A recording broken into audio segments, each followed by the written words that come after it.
అందరికీ నమస్కారం. ఇప్పుడు మనం 2వ అధ్యాయంలో 14వ శ్లోకం నేర్చుకోబోతున్నాం. ఓం శ్రీకృష్ణ పరమాత్మని నమో నమః. మాత్రా స్పర్శాస్తు కౌంతేయ శీతోష్ణ సుఖ దుఃఖదాః ఆగమాపాయినో నిత్యాః తాం స్థితిక్షస్వ భారత. ఓ అర్జున, ఇంద్రియాలు బయటి వస్తువులతో కలిసినప్పుడు చలి, వేడి, సుఖం, దుఃఖం వంటివి కలుగుతాయి. అవి వస్తుంటాయి, పోతుంటాయి.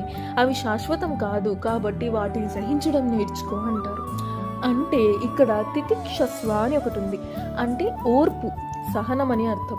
జీవితంలో ఎప్పుడు మనం ఏసీ రూమ్లో ఉన్నట్టు హాయిగా ఉండదు. జీవితం అంటే అప్పుడప్పుడు కష్టాలు, సుఖాలు వస్తూ పోతూ ఉంటాయి. అవి వాతావరణం లాంటివి, వస్తాయి, పోతాయి. చిన్న చిన్న ఇబ్బందులకే కుంగిపోకుండా, తాత్కాలిక సుఖాలకు లొంగిపోకుండా స్థిరంగా ఉండటం నేర్చుకోవాలి అని శ్లోకానికి ఉన్న అర్థం.